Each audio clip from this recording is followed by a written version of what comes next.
Hey, what's up, you guys? It's IAmTheLionRider, and today we are checking out the brand new Prehistoric Kingdom devlog from March 2021. So this dropped today, and it was kind of posted everywhere. Now, I will say, this has been a huge month for Prehistoric Kingdom. So the first thing they wanted to address, of course, was the big thing, which was the alpha. So the alpha released on the 19th, I believe, and it had 1,300 individuals who were participating in the alpha, myself included, as well as many other Planet Zoo creators. And we absolutely loved the game. So even in its very early state, it was really, really fun. So I will actually mention this. This post is sprinkled with a bunch of Planet Zoo creators' creations and stuff, myself included. And just everything that we've been doing with the alpha, and it's super exciting to see a bunch of people from the Planet Zoo circle kind of get recognized, because it's really, really cool. So first thing is, like I said, the state of development. They basically go over the alpha roadmap and different things that they're going to be working on. So the alpha was going to, improve the new behavior and animations, which we've sort of seen, as well as improve pathfinding, which they actually highlight a little bit further down with the modular pathfinding. And then similarly, they're just going to keep increasing the amount of modular assets for art. We're going to be getting stairs soon, as well as a bunch of art adjustments, probably some new scenery. And I think I talked to Mao. He said that we should be seeing a flexi color coming down the line, so that'll be really fun for a lot of the creative individuals, as well as the audio improvement. So this is all stuff that we can look forward to going down the line with the alpha. So that'll be leading up until the beta, which is in Q2, which they kind of talk about later. Similarly, they talk about how the composer Byron has been working on all new music for the soundtrack, and they've been trying to create more and more music to be added to the game. And I actually really like how they mentioned that there's going to be a bunch of original melodies and motifs that carry on from song to song. I always liked that in different media and stuff, when they have like music motifs for, like, if you have a T-Rex, the T-Rex has like a little theme or something, and then that theme will play in no matter what song if you're around T-Rex. I really like that sort of stuff. It's really clever. I know in film they do it all the time for different characters and stuff, so that'll be really awesome. And I should mention Rudy Rankemel, very famous Planet Zoo creator, also proud father now, so I want to congratulate him. Has a nice little screenshot of his Lambeosaur habitat, and it looks really, really good. I mean, I knew once Rudy got his hands on the game, this would be completely, it would be game over for the quality of builds. So next up, we have the developer report. So this is basically just, once again, the vague roadmap for how the rest of the game is going to be going so far. So programming-wise, they're working on guest systems and modular assets. Then over time, they're going to expand into all of the other things listed: animal behavior, terraforming, polish, saving, etc. So this is all the stuff that we basically have currently, but they're going to be continuing to improve on it well into the alpha and then beta, and then eventually for the early access release. So next up, they wanted to kind of highlight the big thing that they're really proud of, and to showcase it, we have my buddy Leaf, who did this awesome modular bridge using, I believe, it's like one of the modular wooden pieces, but he made it like a curved bridge to make it a rope bridge, and the guests actually use it. And so a bunch of us creators have been using this technique. This system allows you to make paths without needing paths. So unlike Planet Zoo, where you need to make sure that there is a path, or else the guest AI would not be able to walk on it, in Prehistoric Kingdom, so long as you have a destination point on either end of a modular set, they'll just walk across it to get there. So if you have, say, a T-Rex habitat on the other end of this bridge, they would just try to walk across it to get to the T-Rex. Now, it is a little janky in the current version. A lot of us have noticed, like, probably not highlighted in this screenshot, but you can kind of see it down here. Some people try to, like, fall off the bridge occasionally. So that's kind of, it's not perfect, but they definitely said that they're going to be improving on it.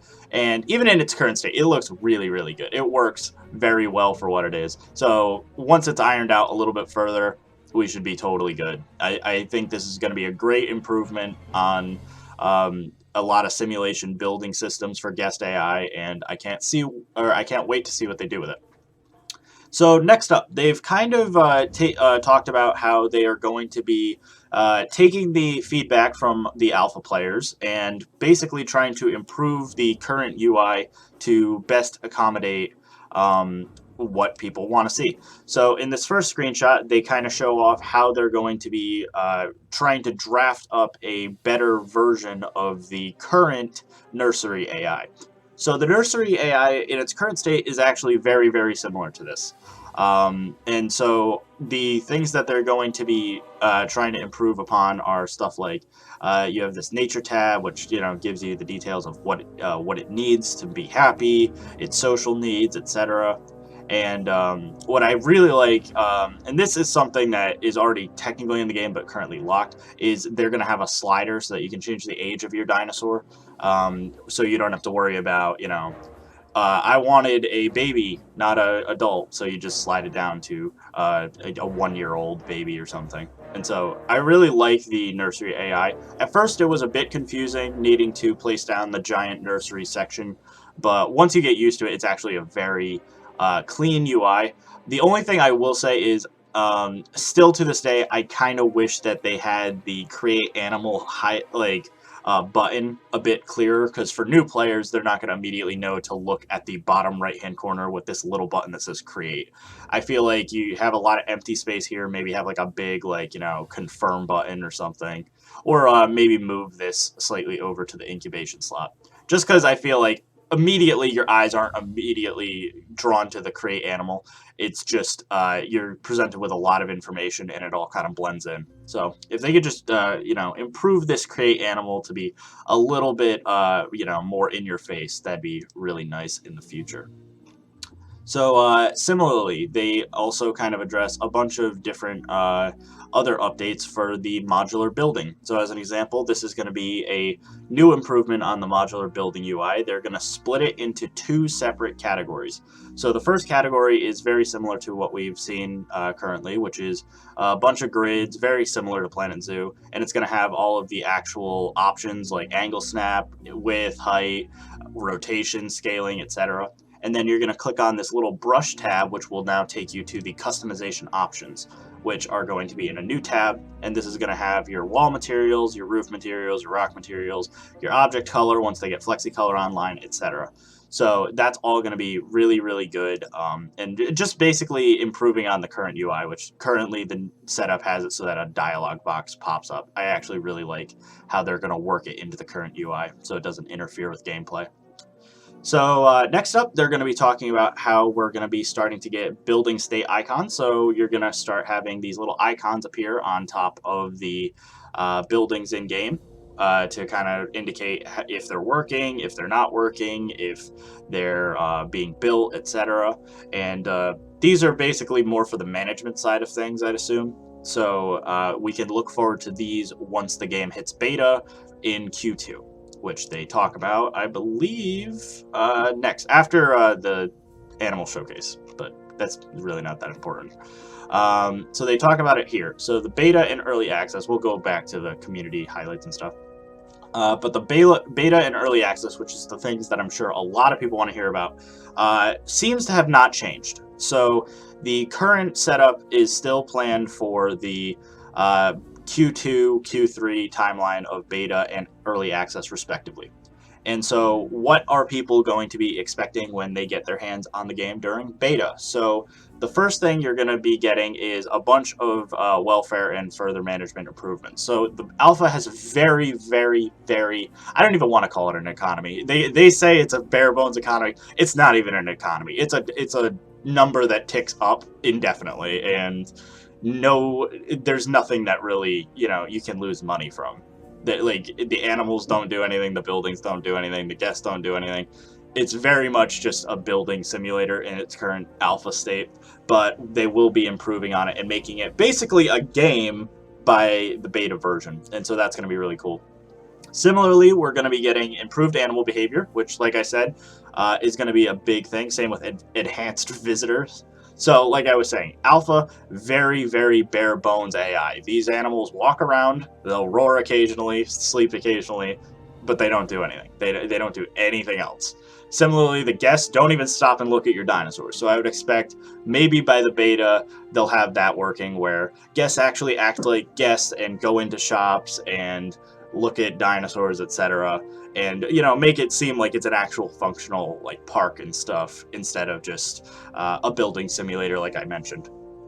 And similarly, they're going to add the progression system for excavation. So that's going to be basically, I assume, very similar to Jurassic World Evolutions, where you have to go on excavations to get DNA for your nursery, etc., just to try to get more dinosaurs into your park. And then, of course, they mentioned that we will be getting more dinosaurs and maybe mammals by then. I'm not quite sure. But regardless, by early access, that'll be in Q3, so expect it around fall. That'll be when we get a bunch of more animals, so the full 22 that we have, come to expect, as well as the new research system, and then Nigel Marvin will reveal his contribution to the game. We still have no idea why Nigel Marvin's in the game, other than they seem to indicate he's definitely part of something. I don't know if it's a story mode, but he's definitely part of something. So they'll definitely be kind of going in depth with whatever it is he is going to be doing in the game. And then following that, we will obviously have our post-launch content, which will further flesh out the game. So all of these dates, like I said, very much are going to be, as they say, estimated. So these could change. Beta could be pushed to Q3. Early access could be pushed to Q4. Could be pushed to 2022. We don't really know. These are all very flexible. Game development is very iffy. They're a small team, so you have to be, let's all be patient with, if the game isn't strictly to this vague release roadmap. But I do appreciate they included it. So I'm going to kind of rope these next two things together, which are the community spotlight and then the news roundup. So the news roundup basically isn't really a news roundup. It's basically just a thing to kind of further highlight a bunch of content creators. Again, Delady and Rudy, very prominent from the Planet Zoo community, as well as here we have kind of a newer person, which is I think it's Caesar Crates, but they are kind of newer from what I've seen, but they are also highlighted here. And then similarly, we have our community spotlight, where we have a bunch of highlighted pictures from a bunch of different creators. So Chasmosaurus Luke, very popular within the community. It has these great pictures of the T-Rex, and I really love what they did with this fence, so that's a really cool photo. We have from Jurassic Riley this nice, I believe this is, Nasutoceratops habitat. So I really like the colorization. It actually went for more of a temperate biome, which is really cool because I'm seeing a bunch of tropical stuff. Beach Dog did, one of those famous glass aviaries, but it actually looks really good. I really like the interior of this. It looks like almost like an indoor water park. Zekin got, he made a dome. That's Zekin's thing. He makes his large glass stuff. He's really good at it, and surprise, surprise, it looks really, really good. Though, this is one of those domes where I'm super impressed by it because he actually used the hexagon pieces and not just the standard, technique of just constantly flipping it around. He actually had to, kind of make it work with the hexagons, so that's actually really impressive to me. So this looks really great. Again, Zekin, excellent. Then me, so I was highlighted from this screenshot that I posted on Twitter. It's kind of funny because I worked on a bunch of builds for Prehistoric Kingdom, and then this is the one that absolutely blew up, and I find it hilarious because I took this screenshot just trying to show some of my friends really quickly how easy it is to make rock formations. So this entire Pride Rock build took me literally less than 2 minutes to do, and all I did was I raised the terrain and placed down a T-Rex so that the T-Rex would be up top. Then I leveled the terrain so the T-Rex would fall on the rock. Then I just caught it at the perfect lighting and moment where it roared, and that's how I got this screenshot. And it blew up on Twitter, and everyone was like, "Oh my God, how did you do this?" etc. But like I said, in retrospect, it's the easiest thing. All I did was I took a couple of the rocks, scaled them up, increased the terrain, leveled it, the T-Rex fell on the rock, it roared. That's how I did that screenshot. But I appreciate it nonetheless. I'm glad to be featured. And then we have this great, I guess, fan art from Of Many Voices, who did basically the different alpha dinosaurs. So yeah, you have the Nasuto, Styraco, T-Rex, Lambeosaur, Edmontosaur, and the Microraptor. So that basically covers just about everything. Like I said, they kind of highlight the Lambeosaurus, which I will say is probably one of my favorite dinosaurs. At first, I wasn't crazy about the Hadrosaurs. They have such good texture quality, though, that it's an awesome looking dinosaur.